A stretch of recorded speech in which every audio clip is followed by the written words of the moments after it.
Hello everyone, welcome back to our first video of this ICC Cricket World Cup India।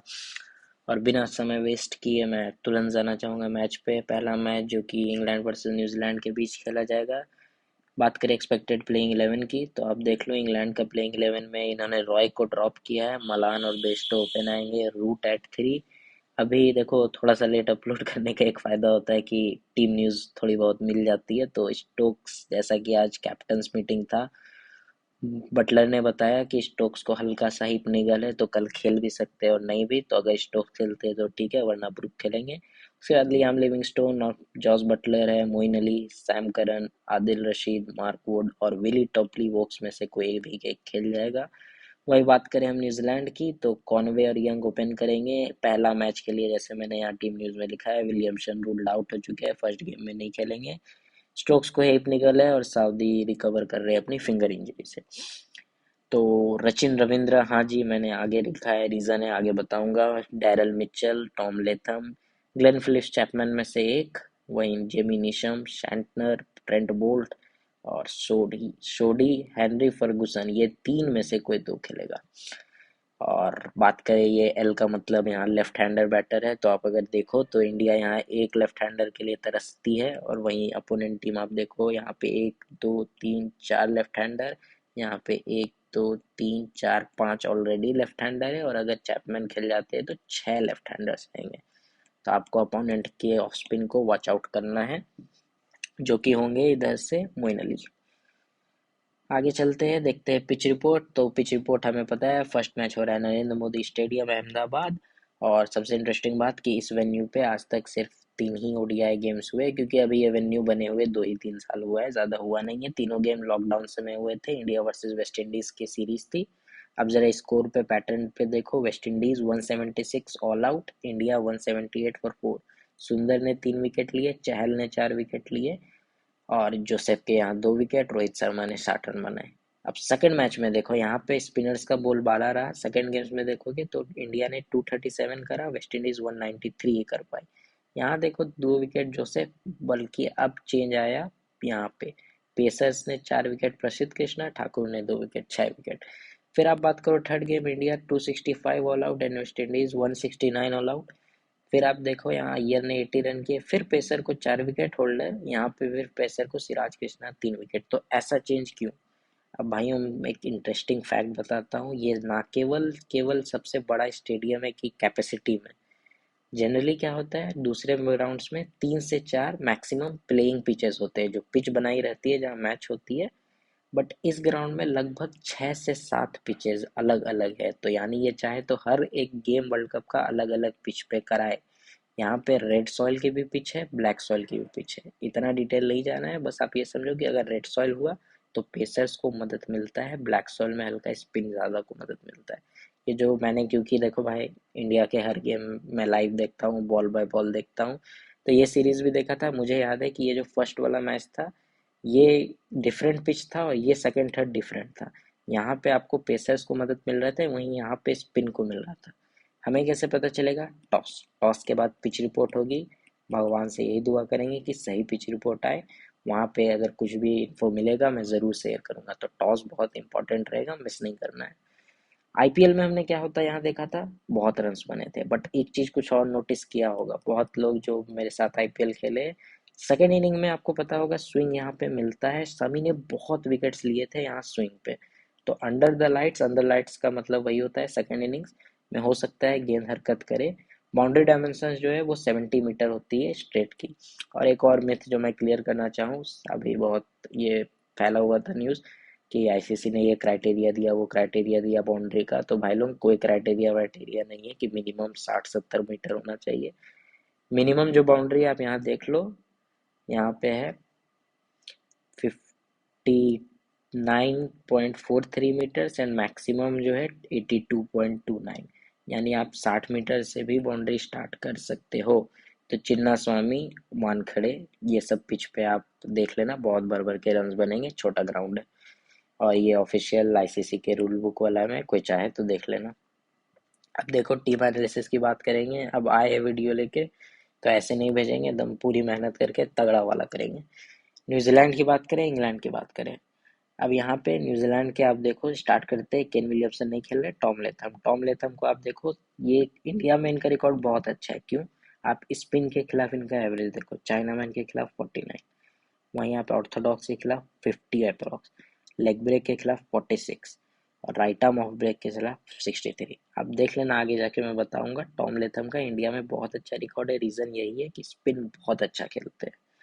और बात करें Devon Conway की, तो एक और बहुत बड़े अच्छे स्पिन के प्लेयर। अब देखो भाई लोग, दो चीज मैं जो बता रहा हूँ कि एक जगह राइट आर्म फास्ट लिखा है, एक जगह राइट आर्म मीडियम लिखा होगा, और वही यहाँ पे भी left arm fast left arm medium, दोनों ऑलमोस्ट सेम है, बस कुछ स्पेशल केसेस में ये अलग होता है। ज्यादा दिमाग नहीं लगाना, मैं बताऊंगा आगे कौन से मैचअप में ये अलग होता है, ये वरना इसके और इसके बेसिस पे अगर आप ड्रॉप वॉप करने लगे तो फंस जाओगे, पैर पे कुल्हाड़ी मार लोगे। इसलिए कुछ भी वैसा ज़्यादा नहीं है। जो अंतर आपको लिखा हुआ दिख रहा है वही अंतर है, एक मीडियम बॉलर होता है, एक फास्ट, थोड़ा सा स्पीड में अंतर होता है और कुछ नहीं। ऐसे प्लेयर्स आपको वर्ल्ड कप में ऑब्वियसली दिखेंगे, जैसे कि इस मैच में आपको दिखने वाले हैं मार्क वुड 150 प्लस भी फेंक सकता है, तो आपको वो चीज़ भी अपने दिमाग में रखना होगा, इसलिए है। अब डेवॉन के आप देखो, यही मैं बता रहा था, सबके खिलाफ बहुत अच्छा मिलेगा, लेकिन राइट आर्म फास्ट देखो, 23 की एवरेज और 80 की स्ट्राइक रेट, यहाँ पे इनको दिक्कत होती है। इनफैक्ट इंग्लैंड पास दो दो ऐसे बॉलर हैं जो 150 के पार फेंक सकते हैं, गज एटकिंसन, साथ ही साथ मार्क वुड। अगर दोनों खेल जाते हैं तब कॉनवे का चलना बहुत मुश्किल है, बट अगर एक खेलता है फिर भी रिस्क है, बट उसके अलावा कोई थ्रेट यहाँ है नहीं। सिमिलरली आप देखो विल यंग भी एक बहुत ही डिसेंट प्लेयर अभी ओपन करेंगे, बट माने जाते हैं। डोमेस्टिक में इनका अच्छा परफॉर्मेंस है, left arm medium 83, left arm Orthodox 48। इनका भी सिमिलर पैटर्न है, 26 और 64। स्ट्राइक रेट बहुत कम हो जाता है यहाँ, तो डू वॉच आउट एक मार्क वुड के लिए भी, क्योंकि सामने की टीम दिक्कत में लग रही है मेरे को। चैपमैन तो भाई 5.7 खत्म कहानी है, मार्क चैपमैन 5.7, लेग ब्रेक के खिलाफ देखो 5.3, ऑफ ब्रेक के खिलाफ, ये डैश डैश का मतलब कभी आउट नहीं हुआ है, बट ये गलत लिखा हुआ है, मार्क चैपमैन आउट हुआ है, इनफैक्ट मोइन अली से ही 4-5 बार आउट हो चुका है। तो कहीं कहीं जो भी गलती होगी मैं बता भी दूंगा, ऐसा नहीं है। बाकी आप देख सकते हो बॉलर्स का, आप चाहो तो इसका प्लीज स्क्रीनशॉट ले लो, आपको हर मैच में काम आएगा। ये जो है, ये जो लेफ्ट और राइट बैट्समैन के खिलाफ किसका कितना एवरेज है आपको देखना है, तो आप देख सकते हो। मिचेल सैंटनर, ऑब्वियस सा बात है, राइटी के खिलाफ 45 का एवरेज है, वहीं लेफ्टी के खिलाफ बहुत खराब है। वहीं सचिन रविंद्र का लेफ्टी के खिलाफ बहुत अच्छा है और राइटी के खिलाफ बहुत खराब है। तो ये सब पॉइंट्स कुछ कुछ मदद मिलेगा। आप टीम कॉम्बिनेशन देखो, कितने लेफ्ट हैंडर है कितने राइट हैंडर है, उस हिसाब से एक बार इसको देखो, आपको समझ आएगी चीजें। अब बात करें हम इंग्लैंड की, तो इंग्लैंड जॉस द बॉस को किसी किसी से भी तकलीफ नहीं होगी भाई। अब देखो, यही मैं बोला कि स्टैट को कैसे यूज करो वो भी इंपॉर्टेंट है। अब किसी ने देख लिया ये राइट आर्म फास्ट 19.1, निकाल दिया जॉस बटलर को, बिल्कुल गलत, सब लॉस जाएगा। क्यों? भाई ये अब ओपन नहीं है, ये T20 थोड़ी है, ओपनर नहीं, ओपनिंग नहीं आता है, ये IPL थोड़ी चल रहा है।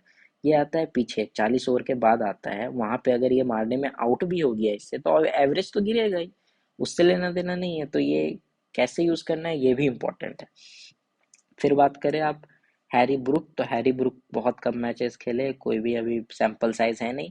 अब जॉनी बेस्टो का देखो, इंटरेस्टिंग बात है, left arm fast 26, left arm medium 27, यानी लेफ्ट आर्म मीडियम के खिलाफ इनको दिक्कत है। सामने कौन मिलेंगे भाई लोग? Trent Boult. अभी रिसेंट जो सीरीज हुई थी, ट्रेंट बोल्ट ने इनको आउट किया था 5 और 6 रन पे। तो do watch out, Trent Boult से जॉनी बेस्टो को खतरा होगा। David Malan, another sound batter, बहुत अच्छे बैटर मुझे लगते हैं ये, आपको हमेशा कंसिस्टेंटली स्कोर करके मिलने देंगे ये। Left arm medium 59, left arm Orthodox 53, right arm fast से अभी तक आउट ही नहीं हुए हैं।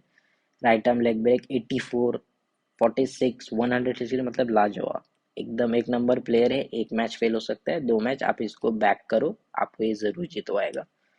जोए रूट हालिया फॉर्म बहुत ट्रबल किया है इनको। अभी जो सीरीज हुई थी इंग्लैंड और न्यूजीलैंड की, 4 मैच में मात्र 40 रन बने थे इनसे। 2 बार इनको बोल्ट आउट कर गए थे, 2 बार इनको सचिन रविंद्र आउट कर दिए थे। तो चाहेंगे ये इस बार कि आज के कुछ अच्छा करे। बाकी ये लोअर ऑर्डर बैटर्स का है, आप चाहो तो चेक करो, बट मैं उतना लोअर ऑर्डर बैटर्स का इस पे फोकस नहीं करता। सिंपल रीजन है भाई, लास्ट में जो भी आएगा बल्ला चलाएगा, बल्ला चलाने पे आउट होगा, तो ये सब फिर मैटर नहीं करता है। मोइन अली डेफिनेटली आप देखो, डिस्पाइट एक ऑफ स्पिनर है, लेफ्टी के खिलाफ 41 का इनका एवरेज बनता है, जो कि बहुत ज़्यादा है। बाकी लियाम लिविंगस्टोन भी बॉलिंग करेंगे, जिनको नहीं पता है मैं बता दूं, बेन स्टोक्स बॉलिंग नहीं करेंगे, इस बार ऐसे ही इंजर्ड है और इंजर्ड हो जाएंगे। अब हमारे अपने section must watch fantasy section की बात करें, बहुत मजा आने वाला है, ध्यान से सुनना। फर्स्ट इंग्लैंड प्लेयर्स की बात करते हैं, डेविड मलान। डेविड मलान ने वेन्यू पे एक मैच खेला है, 26 रन मारा है, बट वो T20 था, ओडीआई नहीं खेला है। इन इंडिया ओडीआईज में ज्यादा नहीं, 2 इनिंग खेला है, 66 रन है, हाईएस्ट स्कोर है 50 का। डेविड मलान को कोई भी न्यूजीलैंड का बॉलर उतना तंग नहीं किया है एक्सेप्ट रचिन रविंद्र, 2 बार आउट हुए हैं, जो कि इंटरेस्टिंग बात है। एक लेफ्ट आर्म ऑर्थोडॉक्स होके ये एक लेफ्टी बैटर है, जनरली ऐसा होना नहीं चाहिए, बट 2 बार ये आउट हो चुके हैं इनसे। सैंटनर ने भी इनको 4 बार आउट कर चुका है, बट T20 में। वही आप अगर देखो कि यहाँ पे अभी तक आउट हुए नहीं है। प्रैक्टिस गेम में जो था ये 4 रन ही बना पाए थे, एक चौका मारा, अगला बार आउट हो गया। डेफिनेटली मेरे टीम में रहेंगे फर्स्ट इनिंग अगर ये करते हैं बैटिंग, कोई इसमें संदेह नहीं है। 75 की एवरेज है इनकी फर्स्ट इनिंग बैटिंग करते हुए, और न्यूजीलैंड के खिलाफ तो अलग ही प्लेयर है। अभी जो सीरीज हुए थे 3 इनिंग में 270 रन मारे थे। जॉनी बेस्टो बात करें तो no game at venue, venue पे नहीं खेले। इन इंडिया बैटिंग फर्स्ट 33 का एवरेज है, बैटिंग सेकंड 44 का एवरेज है। बैटिंग सेकंड में हल्का सा अच्छा है, बट इनको बहुत बड़ा दिक्कत है। यहाँ देखो ट्रेंट बोल्ट, हल्का सा भी अगर ट्रेंट बोल्ट को स्विंग मिला तो आपको बेस्टो को पवेलियन भेज देंगे। ये 112 बॉल 81 रन 4 विकेट, थोड़ा सा स्विंग चाहिए, और सेकंड इनिंग में मुझे उम्मीद है अगर बोल्ट बॉलिंग करे तो उनको उतना स्विंग मिल जाएगा जिसको ये आउट करे। सऊदी खेलने नहीं मारे। सैटनर अभी तक ओडीआई में तो कभी आउट नहीं किया, बट हाँ T20 में जहां तक मुझे याद है 4 बार आउट किया है सैटनर ने इनको। साथ ही साथ हेनरी, हेनरी कौन है? मैट हेनरी अगर खेलता है तो नई बॉल कौन लाएंगे? Matt Henry plus Trent Boult. तो देख रहे हो दोनों के खिलाफ इनका रिकॉर्ड खराब है, तो बहुत हाई चांसेस है कि जॉनी बेस्टो आज सस्ते में निपट लेंगे। इस जोड़ी के खिलाफ ठीक है, बाकी को ज्यादा खेला नहीं है। लॉकी फर्गसन अनदर सीम बॉलर, आप देखो उनके खिलाफ 11 बॉल 10 रन 2 आउट। दिक्कत है भाई, इस मैच में दिक्कत है बेस्टो को। प्रैक्टिस गेम पीजी का मतलब वही होता है, प्रैक्टिस गेम। मैं लिखने नहीं वाला था, सब तो देख ही रहे हैं, बट ठीक है। प्रैक्टिस गेम में 34 रन मारा था। ये फर्स्ट बॉल से हिट करने जाते हैं, इनका दिक्कत यही है। चला तो शाम तक, नहीं तो चांद तक, और इस बॉलिंग के लाइनअप के खिलाफ अगर मारने जाएंगे तो बस शाम तक ही चलेंगे, चांद तक चलना मुश्किल है। न्यूजीलैंड के खिलाफ फर्स्ट बैटिंग 40 एवरेज है, सेकंड बैटिंग 80 एवरेज है। फिर भी मैं आज जिनको स्किप करके चलूंगा, रीजन बता दिया, तीनों फास्ट बॉलर के खिलाफ इनका बैड रिकॉर्ड है। लॉजिक है, इसीलिए कर रहा हूँ, आंख बंद करके नहीं।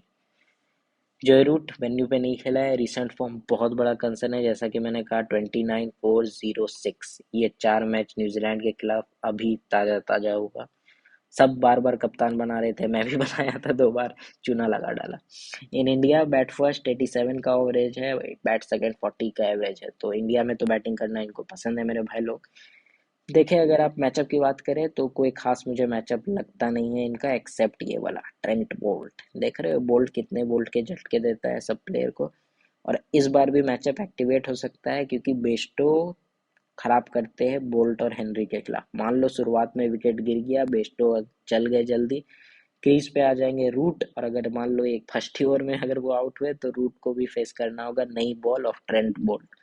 फिर से खतरा है यहाँ पे। तो एटलीस्ट मैं क्या बोलूंगा, सीवीसी मत करके जाओ अगर टीम में ले रहे हो। एज अ डिफरेंशियल बहुत कम सिलेक्शन है अभी, आपका काम बन जाएगा, बट सीवीसी मैं नहीं करूंगा अभी। क्या बॉलिंग करेंगे? मुझे नहीं लगता उतना बॉल करनी चाहिए, क्योंकि ऑलरेडी 3-4 स्पिनर इसकी टीम भरा है, पूरे ऑलराउंडर से ही भरी पड़ी है इनकी टीम। हैरी ब्रुक, अब स्टोक्स नहीं खेलेंगे तो कौन खेलेंगे? हैरी ब्रुक खेलेंगे। आईपीएल खेला भी था इंडिया में, इंडिया में बस इन्होंने वही खेला था और बहुत घटिया खेला था। 6 बार स्पिन से आउट हुए थे आईपीएल में 10 मैच में, आई थिंक 10 या 12 में। एवरेज स्पिन के खिलाफ 20 से भी कम था। तो अभी बिल्कुल भी आंख बंद करके रिस्क लेके इनको नहीं पिक करना है। हमें देखना पड़ेगा क्या इन्होंने अपनी टेक्निक पे कुछ वर्क किया है, कि अभी भी बस वही है कि घर में मारेंगे इंडिया में आके स्पिन के खिलाफ नहीं। अगर वैसा होगा तो हम इनको नहीं लेंगे। शुरुआत के 2-3 गेम आप इनको देखो, ऑब्जर्व करो, उसी के बाद ही डिसाइड करो। कहीं कुछ रिकॉर्ड नहीं है न्यूजीलैंड के खिलाफ 3 मैच में 37 रन, तो लॉजिक बनता नहीं है इनको पिक करने का। अब भाई लोग अगर बेन स्टोक्स कल बोले मैं फिट हूँ, इंजेक्शन विजेक्शन लेके आ जाए खेलने, तो उनका भी स्टैट्स बताना जरूरी है। वेन्यू पे एक इनिंग 7 रन T20 खेला था। In India batting first 119 average, क्यों? एक ही गेम खेला था, शतक मार दिया था। बैटिंग सेकंड 34 का एवरेज है। अगर आप इनका वही पढ़ो मैचअप तो वही ट्रेंट बोल्ट के खिलाफ 3, बट ये आएंगे 2 विकेट बाद, तब तक उतना स्विंग मिलेगा नहीं। इंडिया में तो एटलीस्ट नहीं मिलेगा, मैं जान रहा हूँ, बाकी इंग्लैंड में मिलता होगा। ये तो, ये बात तो पक्की है कि उतना ज़्यादा खतरा होगा नहीं इनको ट्रेंट बोल्ट से। सैंटनर को 2 बार आउट हुए, बट दोनों बार मारने में आउट हुए थे, 50+ कर चुके थे। साथ ही साथ ईश चोटी इनको दिक्कत देता है, चाहे वो T20 हो या फिर ODI हो। तो एक रिस्ट स्पिनर ईश चोटी इनके खिलाफ खतरा रहेगा, बट ईश चोटी स्टार्ट करेंगे कि नहीं अभी कोई गारंटी नहीं है। वर्सेस न्यूजीलैंड 55 की एवरेज है। हाल ही में लास्ट मैच जो खेला था 182 मारा था इन्होंने सिर्फ बैटिंग करते हुए। तो डेफिनेटली एज अ बैटर आप पिक करो, बट मैं क्या इनको सीवीसी देना सही रहेगा? अभी आप देखो तो यूनिवर्सल सीवीसी में से ये एक होंगे। मुझे नहीं लगता इतना ज़्यादा होगा कि यूनिवर्सल सीवीसी दे दो, क्योंकि अब बॉलिंग नहीं करने वाले हैं ये पूरा टूर्नामेंट। एक तो रिटायरमेंट से वापस हुए हैं, ज़्यादा परेशान करोगे वापस रिटायर ले लूँगा। तो डेफिनेटली खेलेंगे तो टीम में रख लो, सीवीसी के लिए अभी नहीं करो।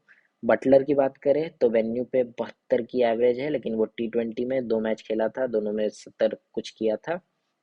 बट इंटरेस्टिंग बात यहाँ है भाई लोग, in India batting first 18 average, batting second 7 average, ये सब ODI का ही बता रहा हूँ, यानी 7 इनिंग में 11 एवरेज 70 रन। व्हाट, झटका लगा। इंडिया में इनका बहुत ही घटिया स्टैट्स है। मैं जब देखा मुझे भी शॉकिंग लगा कि भाई T20 में तो इतना अच्छा करता है, बट क्यों ODI में इतना खराब है। इनफैक्ट अगर कोई प्रैक्टिस गेम देख रहा हो तो प्रैक्टिस गेम में इन्होंने 30 रन मारे थे, बट 2 टाइम्स ये कैच ड्रॉप हुए थे इनके, एक तो आसान था। तो दिक्कत आती है इनको इंडिया में, क्योंकि पीछे आते हैं। अब ये ओपन नहीं आ रहे, पता नहीं लोग ने क्यों 22-23% सिलेक्शन कप्तान दे चुके हैं। एक तो पहला बंदा 3 विकेट बाद आएगा, मान लो ये चेस करने लगे और इनका बैटिंग ही नहीं आया, तो वैसा लॉजिक तो बनता नहीं है कि इनको कप्तान दो। बट ठीक है, अब मैचअप की बात करें तो इनका मैचअप टीम साउदी के खिलाफ था, बट वो खेल नहीं रहे। बाकी इस जोड़ी ने इनको भी तंग किया है, 32 बॉल 41 रन, 2 बार आउट किया है। बाकी कोई खास मैचअप नहीं है। तो वही मैं बात बोलूंगा, यूनिवर्सल सीबीसी लायक नहीं है इनका परफॉर्मेंस। हो सकता है जीएल, जीएल में आप ड्रॉप करके ही जाओ। जीएल में इनके और अच्छे अच्छे ऑप्शन है आपके पास, कॉनवे है, लेथम है। लियाम लिविंगस्टोन वेन्यू पे खेला है नहीं भाई, इंडिया में खेला है, यस। 2 मैच खेला है ODI, 63 रन किया है, 3 ओवर बॉलिंग भी की है और उसमें 1 विकेट निकाला है। बैटिंग में देखे तो नो रिजल्ट है, बस 1 बार आउट हुए सऊदी को, वो भी मार के। तो कुछ भी ज़्यादा खतरा इनको है नहीं, आराम से 30-40 कर सकते हैं, पहले बैटिंग आ जाए तो 50+ भी कर सकते हैं। अब इनको इतना स्पेशल क्यों बनाया जाता है, जो मैंने इनको थंबनेल में डाल दिया कि क्या ये कैप्टन रहेंगे ड्रीम। क्योंकि जिनको नहीं पता मैं बता दूं, ये दोनों बॉल करते हैं। वो लेग स्पिन भी फेंकते हैं, ऑफ स्पिन भी फेंकते हैं। यानी कि ये राइट हैंडर जब बैटिंग करेगा तो लेग स्पिन फेंकेंगे, लेफ्ट हैंडर बैटिंग करेगा तो ऑफ स्पिन फेंकेंगे। सामने 5-5 लेफ्ट हैंडर ऑलरेडी है। तो बॉलिंग तो ये करेंगे ही करेंगे, डेफिनेटली रख लो। थर्ड स्पिनर यही है, लियाम लिविंगस्टन ही है। तो विकेट मिलने के चांसेस बहुत ज़्यादा हो जाएंगे इंडियन कंडीशंस में। He will ball in almost every game, bowling कर भी चुके हैं। ग्लेन फिलिप्स को 2 बार आउट किया है, ट्रेंट बोल्ट, खैर ये तो छोड़ ही दो, ग्लेन फिलिप्स को 2 बार आउट कर चुके हैं। वर्सेस न्यूजीलैंड आप इनका रिकॉर्ड देखो, बैटिंग एवरेज है 62 का और बॉलिंग एवरेज है 24 का। 24 का भाई बहुत कम होता है ODI में, इतना तो कोई प्लेयर का T20 में भी नहीं होता है। 4 ही विकेट लिया है 2 मैच में, बट ठीक है, काफी है आपके लिए। अगर 2 विकेट ले ले, 30+ कर दे, तो आपको आराम से 80-90 पॉइंट्स मिल गए। तो आपको टीम में तो कुछ सोचना ही नहीं है, आपको रखना ही रखना है। और अगर ये इंग्लैंड फर्स्ट बैट करेगी तो यही मेरे कैप्टन होंगे। आइडियल सीवीसी चॉइस है। आप भी मेगा जीएल सब में, मिनी जीएल, स्मॉल लीग कहीं भी कर सकते हो इनको कैप्टन। बात करें सैम करन, वेन्यू में खेला है नहीं, इन इंडिया खेला है, हाँ कैसा खेला है, खराब।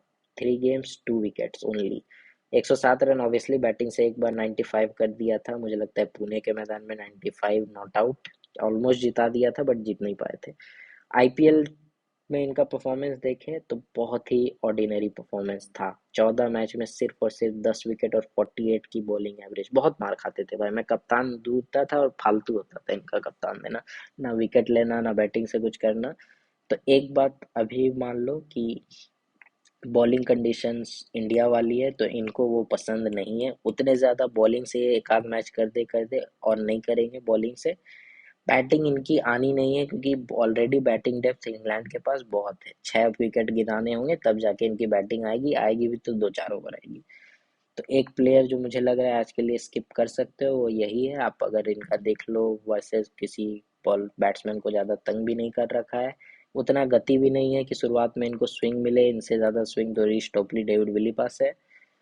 तो मेरे हिसाब से कल या आज जो भी कहो, जब भी आप वीडियो देख रहे हो आप स्किप कर सकते हो।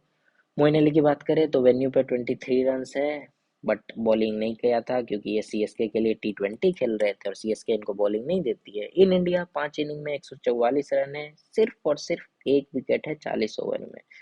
चलो अब ये हटाते हैं, अब जरा आप मैचअप देखो।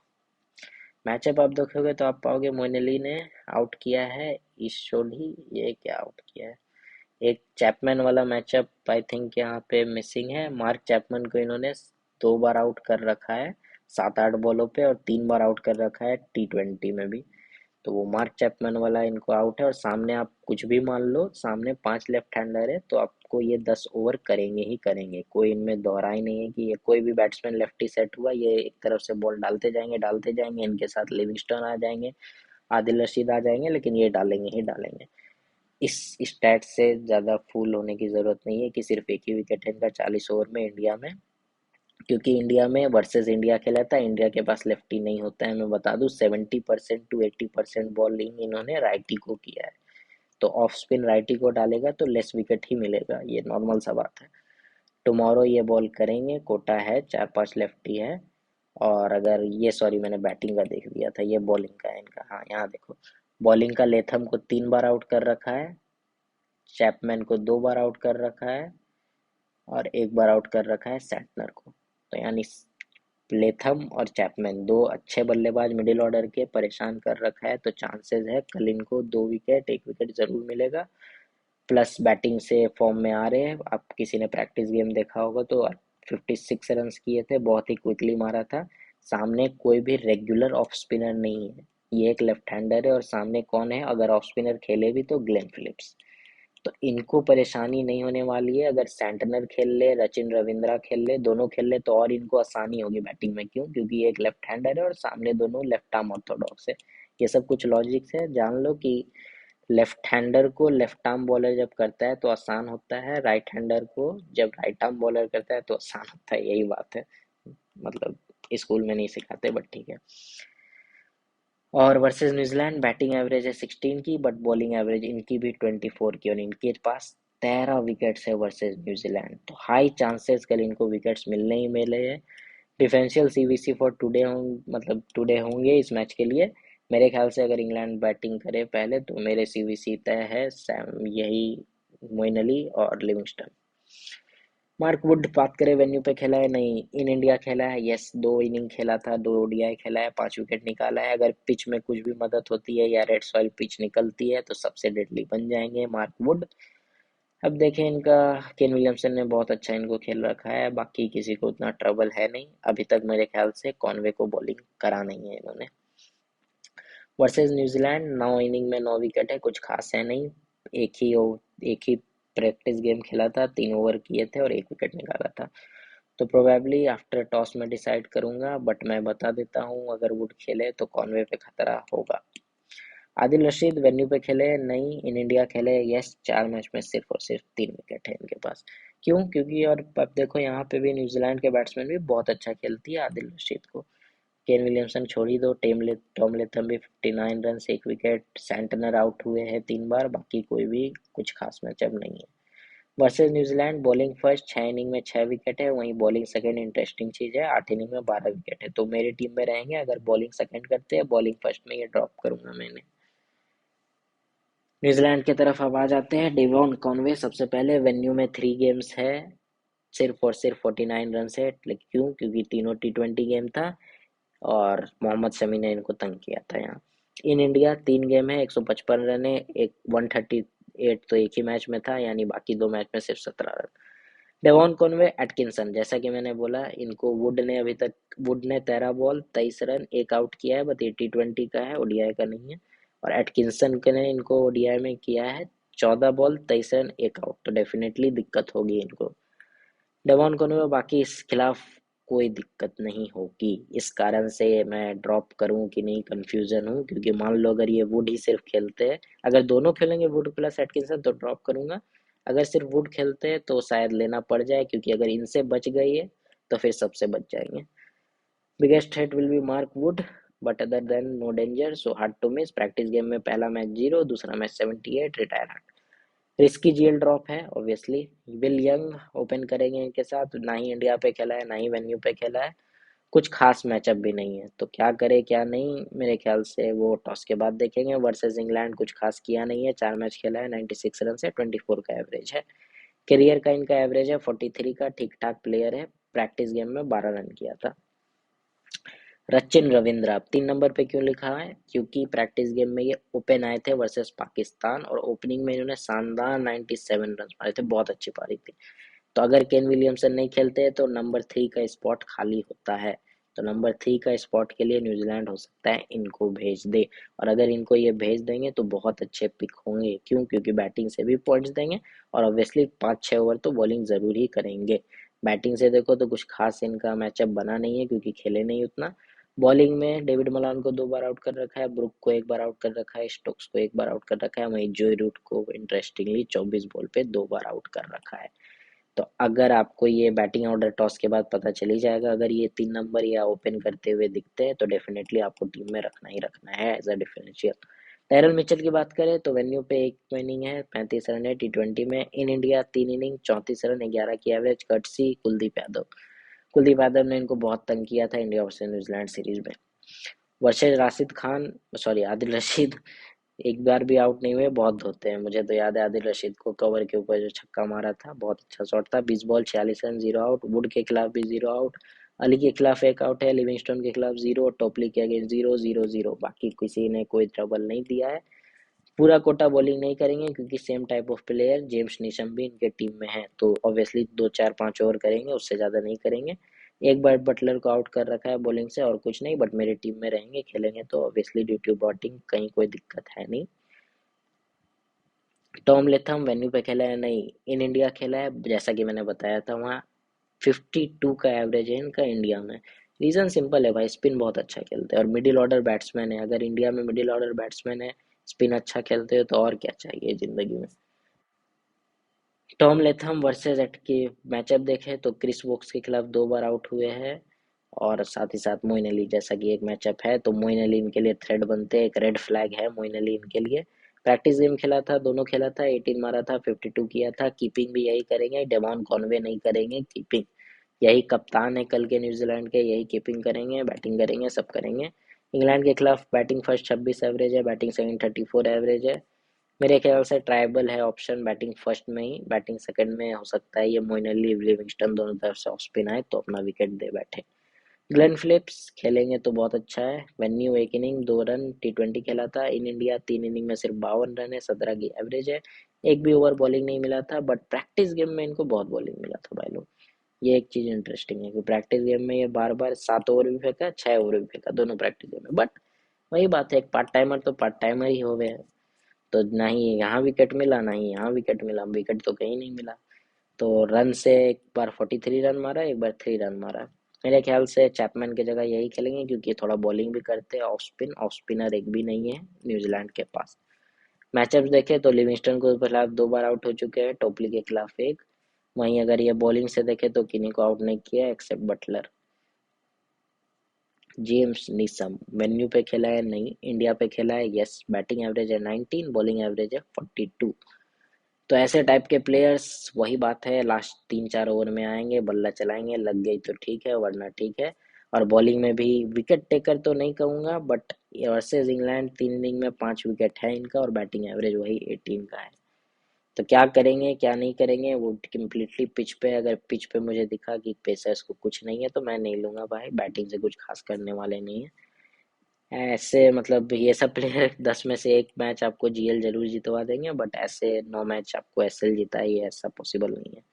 सैंटनर की बात करें, Mitchell Santner another allrounder, venue 2 inning में 0 विकेट है, 14 रन मारा है बैटिंग से। इन इंडिया बैटिंग एवरेज 24 का है, बट बॉलिंग एवरेज 11 मैचेस खेल चुके हैं और सिर्फ 9 विकेट है, जो कि बहुत ही पुअर होती है एज अ बॉलर, शर्म आनी चाहिए। क्योंकि इनके साथ एक कॉमन टैग होता है कि ये बहुत ही इकोनॉमिकल है। आप इनका स्पेल देखो, 10 over 30 run, 10 over 20 run, 25 run, but wicket column हमेशा एक, मैक्सिमम 2 या 0, मैक्सिमम टाइम 0। इस कारण से रन्स नहीं देते, बट विकेट्स भी उतना नहीं देते, और अपने को पॉइंट से मतलब है, विकेट से मतलब है। तो अगर रविंद्रा खेलेंगे, दोनों सेम टाइप ऑफ बॉलर है, ये भी स्लो लेफ्ट आर्म ऑर्थोडॉक्स है, रचिन रविंद्रा भी वही है, तो इनकी फैंटेसी वैल्यू ऐसे करके गिरेगी। रचिन रविंद्र इनसे बैटिंग भी ऊपर आएंगे, तो मेरे ख्याल से इनके ऊपर आप रचिन रविंद्र को लेके जाना। वर्सेस मैचअप देख ले तो बेन स्टोक्स को 2 बार आउट कर रखा है, जोई रूट को 3 बार आउट किया है, हालांकि रन भी खाया, बाकी किसी के खिलाफ कुछ नहीं है। Versus England ball first 6 inning में 3 ही विकेट है, वाह। वर्सेस बॉल सेकंड 7 इनिंग में 6 विकेट, थोड़ा तो अच्छा हुआ, तो बॉलिंग फर्स्ट में मैं ड्रॉप करूंगा, सिंपल बात है। ट्रेंट बोल्ट वेन्यू पे 3 इनिंग में 3 विकेट है, तीनों T20 था। इन इंडिया 7 इनिंग में 10 विकेट है। अब देखो बहुत लोग कंफ्यूज होंगे इस स्टैट से। वर्सेस इंग्लैंड बोल्ड फर्स्ट करते हुए 9 इनिंग में 22 विकेट है, कप्तान दे देंगे सबको, बॉलिंग फर्स्ट करते हुए स्टैट अच्छा है। थोड़ा सा लॉजिक लगाओ, दिमाग शांत करो, ये भी सोचो कि अगर ये वर्सेस इंग्लैंड खेल रहे हैं तो या तो न्यूजीलैंड में खेल रहे होंगे या तो इंग्लैंड में खेल रहे होंगे, वहां कैसी पिचेस होती है, फास्ट बॉलर के लिए मदद होती है। बट ये क्या है, ये है भारत, इंडिया। यहाँ पे देखो इनका रिकॉर्ड 7 इनिंग में 10 ही विकेट है, ऐसा नहीं है कि बहुत ज्यादा तीर मार दी है इस कारण से कप्तान ही दे लो। ऑब्वियसली बैट्समैन को तंग किया है, बट कप्तान ही दे दो वाला लॉजिक बहुत गलत है। खासकर तब जब ये फर्स्ट बॉलिंग भी ना करे, तब तो डेथ में भी नहीं डालेंगे, जो भी एक्स्ट्रा विकेट मिलने के चांस है वो भी नहीं है। और वर्सेस आप देखो तो तंग तो भाई सबको किया है, रूट हो गए, बट रॉय रॉय तो घर चले गए, मतलब बेस्टो 4 विकेट 4 बार आउट किया है, बटलर को भी 2 बार आउट कर रखा है, तो सबको ही तंग करते हैं, टीम में जरूर रखो। कप्तान के लिए मैं खासकर अगर बैट बॉलिंग ना करे फर्स्ट तो बिल्कुल कप्तान मत देना। लॉकी फर्गसन की बात करें तो 3 मैच खेले हैं इस वेन्यू पे, 0 विकेट है T20 में। इंडिया में 3 मैच ODI के खेले, 1 विकेट है, शर्मसार। क्यों है टीम में, ये क्यों स्क्वाड में है, क्या सबने ही मारा है क्या? नहीं नहीं, जॉनी बेस्टो के खिलाफ इनका रिकॉर्ड अच्छा है, बाकी सबने इनको धो रखा है, कुछ खास है नहीं। वर्सेस इंग्लैंड भी 4 इनिंग 6 विकेट, प्रैक्टिस गेम में भी एक ही विकेट मिला था, बस एक ही इनके पास अच्छा वैल्यू है कि ये डेथ पे बॉलिंग करते हैं, तो अगर फर्स्ट बॉलिंग करे तो ट्रायबल है, वरना तो ऐसे ऐसे मैं स्किप मार दूंगा। और क्या है, हाँ लास्ट कॉल के लिए देखो, हेनरी भी खेल सकता है, स्टोडी भी खेल सकता है, दोनों के यहाँ पे स्टार्ट मैंने दे रखे। हेनरी ने दोनों प्रैक्टिस मैच खेले थे, तो हो सकता है ये स्टार्ट करे, एक में 1 विकेट एक में 0 विकेट। और बैटिंग बॉलिंग से इन्होंने बेस्टो को तंग किया था, रॉय को भी तंग किया था, रॉय तो रहे नहीं, मतलब टीम में नहीं रहे, ऐसा बोल रहा हूँ। डेव हैरी ब्रुक को तो और नचाया है, 8 run 21 ball 1 wicket. Versus England 9 inning में 11 विकेट है, इन इंडिया 2 इनिंग में 3 विकेट है, कुछ खास नहीं है हेनरी का भी। सोडी का बात करें तो इन्होंने अच्छे खासे प्लेयर को तंग किए हैं, बेन स्टोक्स को किया है, जॉस बटलर को कर रखा है, मोइन अली को कर रखा है, तो ये खेलने चाहिए भाई, ये खेले तो ज्यादा अच्छा है, न्यूजीलैंड के लिए बेटर है। इन इंडिया 3 इनिंग में 4 विकेट है। वर्सेस इंग्लैंड फर्स्ट बॉलिंग करते हुए 3 इनिंग में 9 विकेट है, सेकंड इनिंग में 1 इनिंग में 1 विकेट है। तो मेरे लिए डेफिनेटली आपके लिए गुड GLP के बनेंगे अगर ये खेलते हैं तो।